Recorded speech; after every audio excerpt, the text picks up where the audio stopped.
Ganun ang paggawa ng kaaway. Pagka meron kang nilikha na patibong para sa kanya, ikaw ang mahuhulog doon. Ang gulong ginagawa mo, ikaw ang magugulo. However, if it can't be avoided, at least minimize making enemies.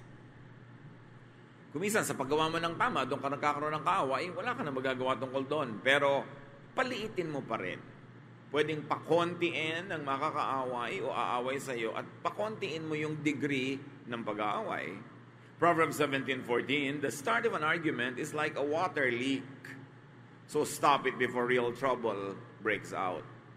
Yung mga water leak, kahit sa bahay, konti lang ang simula niyan, patak-patak, pero pagka hindi mo niremedyohan, lumalaki.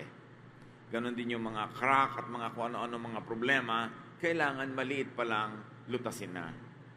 Meron palang nagtatampo ng konti, kausapin mo na. Kasi pagka pinanigasan na niya, yung pagtatampo, mas mahirap na magkaayos. Pag meron ka agad na nasabing pangit, agad-agad mag-sorry ka, huwag mo nang pagpabukasin. Kasi pag tumigas na yung puso nung nasaktan, humihirap para sa kanya ang magpatawad, at humihirap din para sa iyo ang mag-sorry. Pinakamadali mag-sorry right after doing a mistake. Pagka pinatagal mo ng 1 minute, humihirap na, naninigas na yung panga mo, ayaw na magsalita ng sorry. Kaya maging habit natin, pag may damage, solven agad. Maraming sugat hindi nalalala kung nag-sorry ka agad.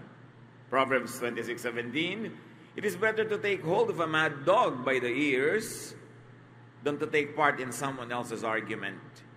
Nakakita na ba kayo ng asong nauulol? Yung walang kinikilala, kinakagat kahit sino? Sabi, mas madali pa daw gawin na hawakan mo siya sa kanyang dalawang tainga kaysa makilahok ka sa away ng may away. Yung may nagtatalo, nagkakagulo, sasali ka, lalo kung may kakampihan ka pa. Don't make an enemy of people's enemies by taking sides, by getting into the fray. Nananahimik ang buhay mo, may dalawang nag-aaway, sasali ka, di pumasok ka sa gulo. It is unwise.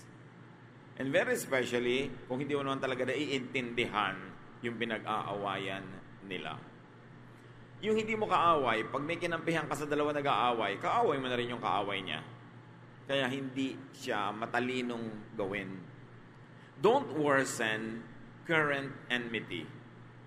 Kung meron na talagang awayan, samaan ng loob, o nando na yon, huwag mo nang palalain. Huwag nang buhusan ng gasolina ang siga, ang apoy. Huwag nang palakihin ang pilas ng napilasan na nga. Huwag nang magdadagdag pa ng salita pag merong nag-away. Tumahimik na lang.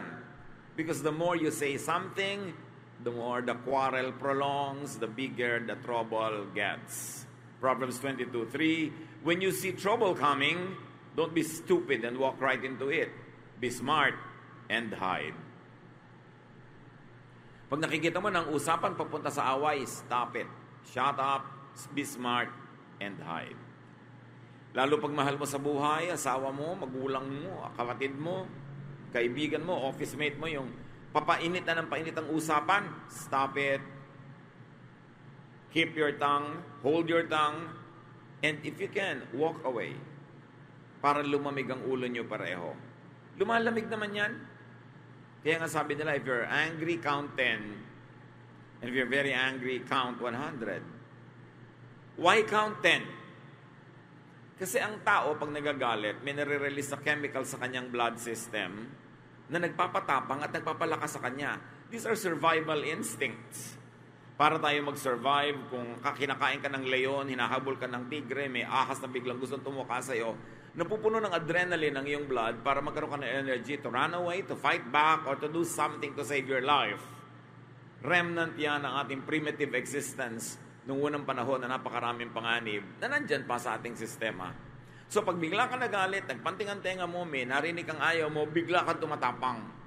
Parang kaya mong sugurin kahit isang batalyong army. Parang kaya mong labanan kahit sino. Pag gano'n ang naramdaman, count 1 to 10. Bakit? Subukan nyo, mag-count tayo. 1, 2, 3, 4, 5, 6. Ilang kayo?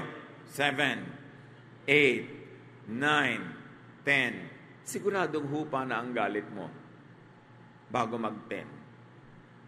So may sinabing nakakainis ang asawa mo, gusto mong sabihan din ng nakakainis, count ka muna. Yan ang ginagawa mo? Nagbibilang.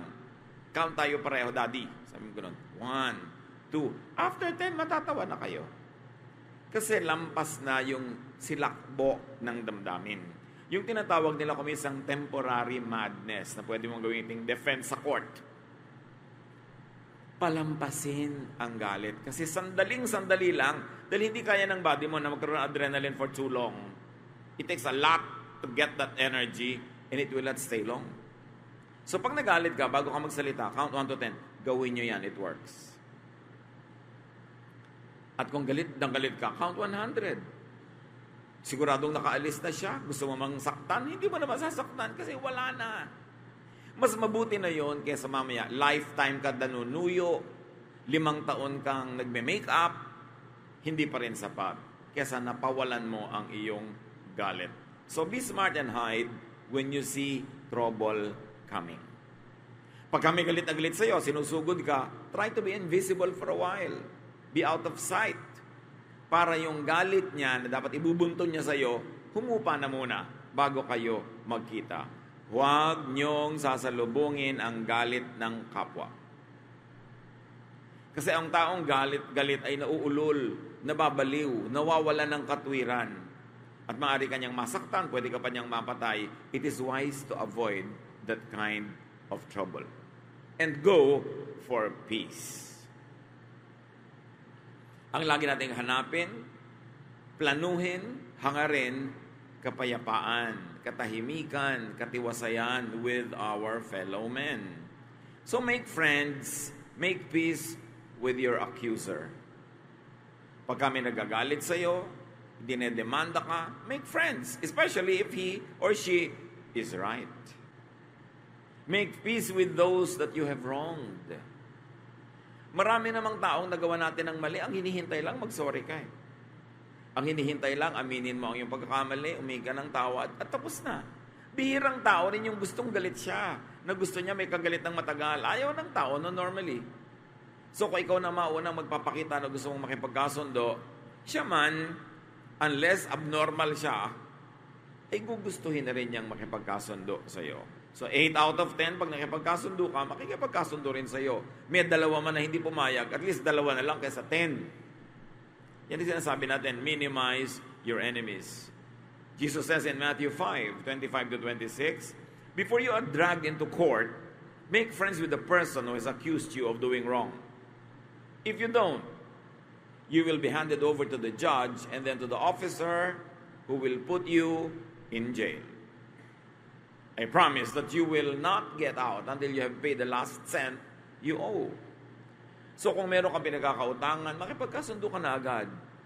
Kahit mga credit card na di nyo mabayaran, mga utang na di nyo mabayaran, bago kayo ilagay sa collection department o bago ko i-turn over sa collection agency, makipagkasundo na kayo sa bangko. Kung gaano katamis ang ngiti ng bangko pag nagbubukas kayo ng account. At kung gaano kasarap ng mga pag-uusap nila pag nagbubukas kayo ng credit card account. Kung minsan may kape pa, gano'n naman kabalasik ang mga pangungulekta nila pag 2 araw na kayong hindi nakakabayad. Papangit ng papangit ang salita. At kung kayo'y taong maramdamin, daramdamin nyo, masasakatan kayo sa mga sulat ng bangko. Para ba kayong kriminal na hinahabol na nagtatago? Kaya bago mangyari yon, pumunta ka lang sa manager ng bangko o sa inyong bank relations officer, sabihin nyo na ang inyong istorya, makipagkasundo na kayo dahil makikipagkasundo sila kaysa magpunta pa kayo sa court. Hindi kayo makabayad ng malaking utang, sabihin nyo talagang wala akong ibabayad, kahit mo ko kagatin, kahit mo ko kainin, wala akong ibabayad. So, makikipag-settle ako sa iyo, maghuhulog ako ng ganito over this kind of period, and 99% of the time, they will give it. Kesa maging legal issue yan. Iba ang nakikipagkasundo.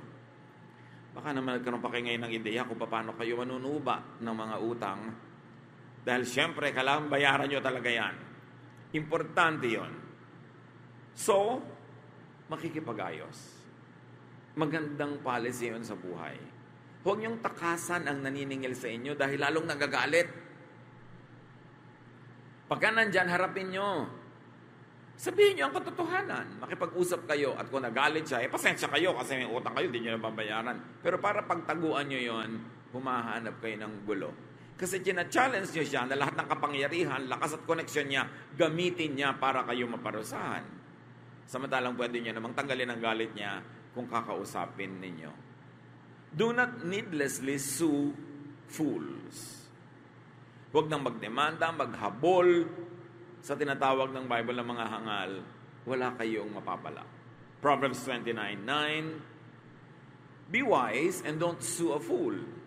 You won't get satisfaction because all the fool will do is sneer and shout. So huwag makipagtalo, huwag makipag-away, huwag makipag-agawan sa hangal kasi dadaan nila niya sa sigaw.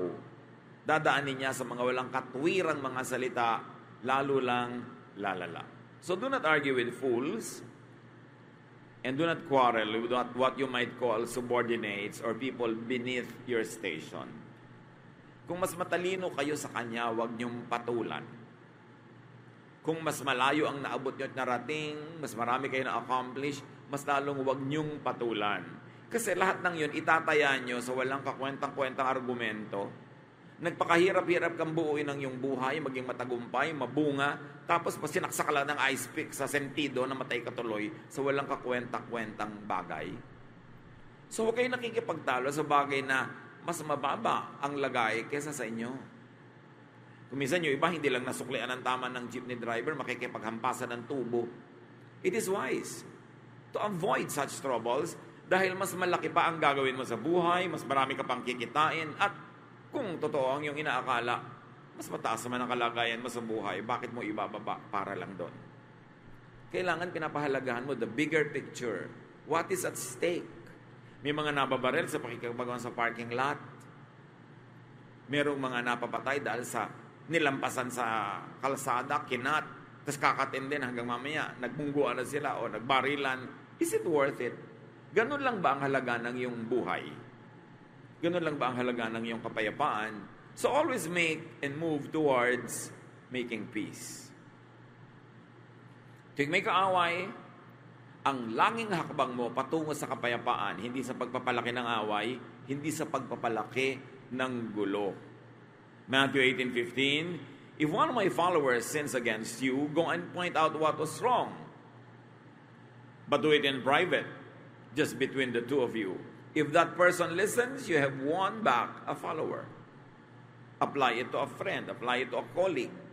Pag na-offend ka, may ginawa siyang mali, puntahan mo quietly, sabihin mo ang iyong nadarama, kung nasaktan ka, sabihin mo, humingi ka ng paliwanag, and most of the time, these people will appreciate your effort, say sorry if they are wrong, and then peace will reign. It is important na pagkagalit ka sa isang tao, may nagawa siyang mali, siya ang kausapin mo, huwag mo siyang ikwento sa iba. Malalaman niya yon, magagalit siya lalo, lalaki ang gulo. So, importante, use peaceable methods and open doors. Kailangan nakabukas ang puso mo para sa goodwill, sa peace, sa areglo. At ikaw mismo ang gumawa ng paraan na kung may nagagalit sa'yo, mawala ang galit niya at kung pwede sana mapalitan ng goodwill. Proverbs 25:21-22, if your enemies are hungry, give them something to eat. And if they are thirsty, give them something to drink. This will be the same as piling burning coals on their heads, and the Lord will reward you. So pagka may kaaway ka daw, nagugutom, pagkakataon mo na yon, may ibibigay kang pagkain, ibigay mo. May kaaway ka na uuhaw, chance mo na. Meron kang ibibigay, ibigay mo yung maiinom niya. Sabi ni Jesus, para mo rin siyang binigyan ng mga bagang nag-aapoy at sinunong mo sa kanyang ulo. Akala nung iba, tinorture mo yung tao. No. Nung araw, walang lighter, walang posporo, walang mga automatic na pinanggagalingan ng apoy. So dapat ang bawat bahay, merong laging burning stove. There is always a piece of wood burning in the stove para pag namatay ang mga ilaw niya, lalo sa gabi, may pagkukunan siya ng apoy. Pag magluluto siya bukas, Paano siya gagawa ng apoy? Kailangan mayroong maliit na apoy doon na papalakihin na lang niya. Pero kung minsan, namamatay yun. So pupunta ngayon sa iyo ang kapitbahay mo, sunong-sunong niya yung kanyang palayok na lalagyan ng baga, hihingi sa iyo ng bagang nagliliyab o nag-aapoy. Pag nilagyan mo yung sunong-sunong niya na palayok ng bagang nag-aapoy, ibig sabihin, binigyan mo siya ng fire, binigyan mo siya ng bagong pang-start ng kanyang ilaw o ng kanyang pagluluto. So, ginawan mo siya ng pabor. So sabi, giving drink to your enemy, giving food to your enemy is like heaping burning coals on their heads. Pag binasa mo kasi yan, nang hindi mo naintindihan yung cultural context, akala mo sinunog mo yung bumbunan niya, para naging bibing ka siya, nakaganti ka tuloy. No, it is good for these people to have the fire coming from you. At ang mga tao nung araw, sinusunong nila talaga yung baggage nila, bihira nilang hinahawakan, kasi their hands should be free to hold on to whatever. Kung minsan bumababa sila ng mga bangin-bangin, may landas-landas, dapat yung kamay nila free. So, nasa ulo nila yon. So, build bridges. Sabi nga nila, people are lonely because they build walls instead of bridges. Para tayo mga island tayo mga tao, choice mo, gagawa ka ba ng bridge para mag-connect ang ibang tao o gagawa ka ng wall para hindi sila makapasok sa'yo at kaya lang ikaw din nakulong sa sarili mong wall. And this wall can be your ugali, asal, kakulangan ng pakikipagkapwa. Proverbs 15:1, a kind answer soothes angry feelings, but harsh words stir them up. Pag may nagagalit sa'yo, nagtatanong, naninita, pag mabait, malumanay ang iyong sagot, humuhupa ang kanyang galit. You are building bridges. Pero pagka pabalang-balang ang sagot mo, lalo siyang magagalit, you are building walls para hindi kayo magka-connect at magkasundo kahit kailan. So, napakahalaga ang pagpili ng pangungusap. Kahit mga galit na tigre, mga nauulol na aso, may dog whisperer. Merong marunong bumulong ng tamang timpla, tamang volume, tamang tunog, pati galit na mga aso, matitigas sa ulo mga aso na paaamo. Napakahalaga ang pamimili ng salita. Kaya mabuti pa, pagkagalit ka, huwag kang magsasalita eh. Dahil ang laki ng opportunity, chance, na mali ang masabi mo. Nasaktan ka. Ang tendency ng maraming tao, manakit din in return. Pero nasaktan ka, the best is to keep quiet. At pag malamig na yung ulo mo, tsaka mo nalang sasabihin, alam mo, nasaktan ako, na-offend. Kaya sasaktan mo rin siya. Kasi nangyayari na may ginawa siyang mali sa'yo, pero yung sagot mo, mas mali. Ang ending tuloy, kahit siya ang unang gumawa ng mali, ikaw patong sa dulo ay humihingi ng tawad at nagsasorry. Kaya, pag may gumawa ng mali, chance mo na to have the higher moral ground. Ikaw ngayon ang magpapatawad kasi siya ang gumawa ng mali. May iisip din naman niya yun. Pero ang sagot mo sa ginawa niyang mali ay mali din, mamaya, ikaw na ang hihingi ng tawad at siya na ang magpapatawad sa'yo kahit siya ang nagsimula ng gulo. It is wise to be quiet. Kaya sabi nila, speech is silver, silence is gold. There are moments when being silent is much more desirable than being eloquent. Proverbs 25:9-10, when you and someone else can't get along, don't gossip about it. Others will find out, and your reputation will then be ruined. May kasamaan ka ng loob, bakit kailangan mo ipamalita sa iba? Naghahanap ka ng kakampi, awa, lahat yun negative ang reflection sa'yo. Nakakahanga yung tao na ang tagal palang may dinadala na gulo, sinasarili lang niya, tapos nalaman mo, hindi siya ang nagbulgar sa'yo, pero hanga ka, hanga naman ako sa taong to, meron pala siyang niloloob lang, hindi na niya inilalabas pa para gumulo. Pero yung taong punta na dito, punta doon, dapo doon, nagdadala ng masasamang balita laban sa kanyang kaaway, wala namang humahanga sa ganong tao. Hindi rin naman yung nagkakaroon ng kakampi. Lumalala lang ang sitwasyon. So kung may kasamaan ka ng loob, kung may sasabihin ka, dapat sa kanya mo lang sabihin at hindi sa iba para umayos. Although, pwedeng pagsabihan, kung napagkakatiwalaan, have and send ambassadors. Lalo sa culture natin, madalas kailangan mo ng padrino, go-between. Meron kang gustong kausapin, hinga ng sorry, magsasorry ka, o gusto mong ipahayag na na-offend ka. When you have a good ambassador, your problem is already half solved. An ambassador is someone who will represent you correctly and faithfully para yung magandang resulta ang mangyari at hindi yung pangit ang lumabas. 1 Samuel 19:4. The next morning, Jonathan reminded Saul about the many good things David had done for him. So itong si Saul, gusto niyang patayin si David. Ipinaalala sa kanya ni Jonathan na maraming ginawang mabuti sa iyo si David. 2 Samuel 14:28, Absalom lived in Jerusalem for 2 years without seeing his father. He wanted Joab to talk to David for him. So gusto niyang may mamagitan para magkasundo sila. Pero, tandaan niyo mga kapatid, choose your ambassador very well. Kasi merong mga, so mo kausapin mo naman si ano. Nung kinausap niya, lalong nagalit. Lalong nag-away kayo kasi hindi siya marunong magsalita. O kaya talagang likas siyang intrigera o intrigero na sa pagsasalita niya, pangit ang lumalabas, lalong nagagalit yung kausap niya. Kaya kung kayo ay mapapakiusapang maging ambassador, o kaya meron kayong opportunity without being asked, be a good and a faithful ambassador. Pag may gustong ipasabi sa inyo si A kay B, yung gustong sabihin ni A ang sabihin nyo, hindi yung gusto nyo. Because as ambassador, you should speak for the person you represent, not for yourself. At maraming nagiging gulo dahil nakikialam yung ambassador, tinutwist niya yung message, iniiba niya ang dating, na iba na yung nuance, na iba na yung shade of meaning, hindi na desirable ang naging effect. Kung kayo ay mapakiusapan, mapagtiwala ang mamagitan, tiyakin yung buti at hindi sama ang magiging bunga ng inyong ministry, ng inyong paglilingkod sa inyong kapwa. And if you want to be at peace with many people, always be ready to make peace offerings.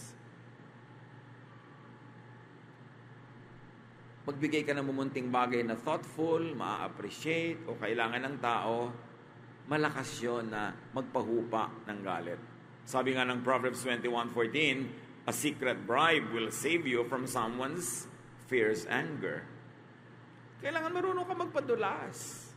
Marunong ka magregalo. This is not to corrupt justices. Yan ang masamang bribe. Nagbabribe ka para yung case mo, masama ka, ikaw ang manalo. Yan ang masamang bribe. Pero yung medyo mabagal-bagal at napakabagal nung clerk, inabutan mo ng butong pakwan, bumilis, hindi na masama. Na-motivate siya dahil ginanahan siya. Hindi lahat ng uri ng pagbibigay ng ganito ay masama. Masama ang bribe if it distorts justice. If it gives you a bad and an edge that is not justifiable. But if it's only to motivate people to be nice, to be kind, to be quicker, to be more industrious, it helps you. Proverbs 17:8, a bribe works miracles like a magic charm that brings good luck. So yung taong marunong magregalo, marunong mag-abot, marunong mag-tip, marunong magpasaya ng kapwa, usually, pinapasaya din siya. At kung gusto niyo ng very good service sa isang restaurant, siyempre dapat nagtitip kayo. Pero kung nagtip kayo ngayon dahil paalis na kayo, ang good service niyo, next visit pa. Kaya kung gusto niyo ng good service, this visit, nagsisimula pa lang kayong umorder, ibigay niyo na ang tip. Ito ang para sa'yo. Binigyan mo ba naman ng 15,000? Talaga siguro pinatayo niya lahat ng tao at ikaw lamang ang pinaupo doon. Pinipedicure ka pa habang nagsosopas ka. Mag-abot ka agad. Money talks. And when it does, people listen. Masama ba naman magbigay ka ng tip sa mga waiter na ang liliit ng sweldo? Walang inaantay yung asawa ng pag-uwi, kundi magkano ang natip mo ngayon? So bukas baka kapasyal yung pamilya dahil maraming natip. So it's wrong. Masama lang yung ito tip. Kumupit ka pa sa kusina, dagdagan mo yung take out ko. O iba na yon. Iba siyempre marunong ka magpagana, marunong ka magregalo. Akala nung iba mali yun eh. Mali lang yon pag itutuwid mo yung liko, kukuha ka ng undue advantage to twist justice. So make peace offerings.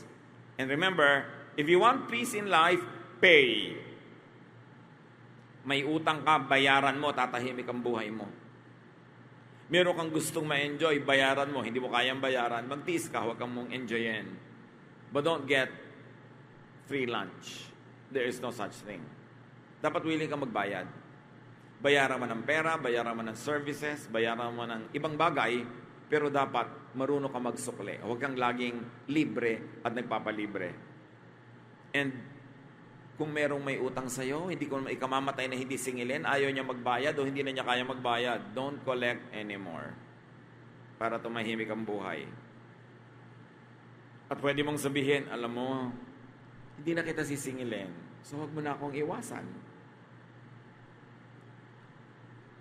Kasi kahit naman singil ka ng singil, hindi ka rin nakakasingil. Nagagalit ka, nagagalit siya sa'yo. Wala ka rin namang napala. Sayang naman yung galit mo. So patawarin mo na. Rebuild damaged friendships. One of the few things that you can never make is to make old friends. You can make new friends, but you cannot make old friends. So napakalaking kamalian to turn old friends into enemies. At napakalaking sayang pag pinayaan mo ang isang old friend.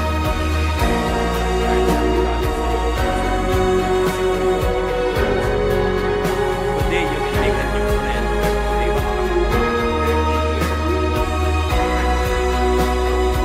you can only make a new friend. Yung old friends, pinapahalagaan. Hindi ka makaka-invento ng old friends. Ibabalik mo ang panahon. Yung iba, walang magulang sa Panginoon. Yung mga matatanda, dati ng kaibigan, may pinagsamahan mo yung kilala mo ng ugali ng isa't isa. Doon ko palalayo ang loob. Because life is better with friends. Proverbs 18:24, a good friend is closer than your own.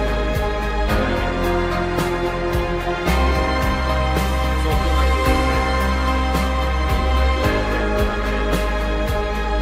kung ang friend na sinasabi, your best friend could be your worst enemy. Yan ang nakakalam ng lahat ng lihim mo. Pag yan ang nagalit sa'yo, logi ka. So dapat pinapahalagahan mo ang isa't isa. Life is worse with enemies. Better with friends, worse with enemies. You are better off without enemies. And if you have an enemy and you really like to be a winner, the best way to win over an enemy is to turn him into a friend. Doon ka lang nanalo sa kaaway pag naging kaibigan mo siya. Pero nasaktan mo siya, nasunog mo yung bahay niya, nabaril mo yung asawa niya, sa palagay mo panalo ka doon? Sa palagay mo hindi siya maghihigante? O siya ang sinira mo, sa palagay mo walang mahal sa buhay yun na maghihigante para sa kanya? Ang isang kaaway na hindi mo nagiging kaibigan is a great loss.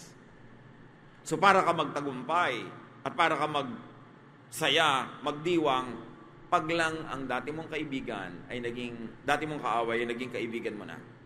O at least, hindi mo na siya kaaway.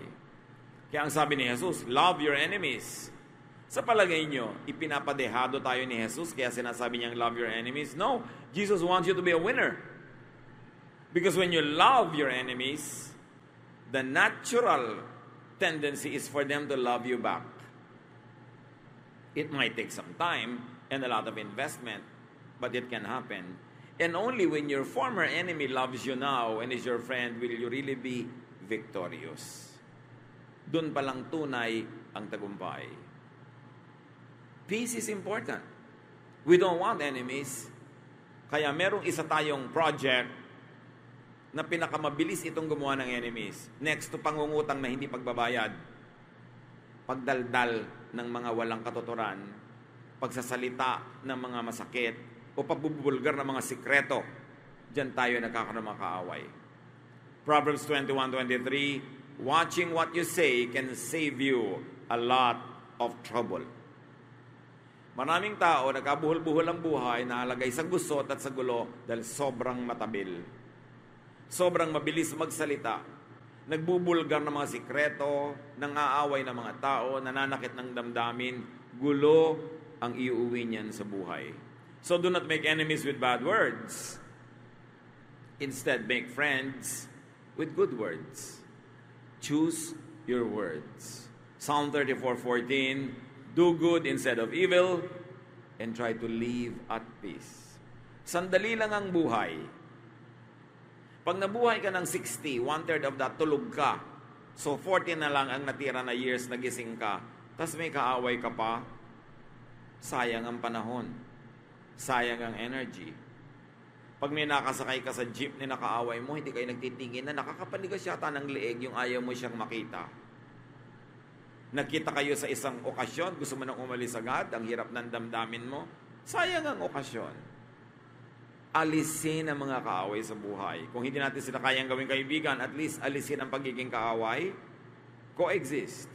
Pero kung kaya mo pang gawing kaibigan, because you know how to give gifts, you know how to say good words, and you know how to be sincere and be kind and loving, then your life will be sweeter and nicer.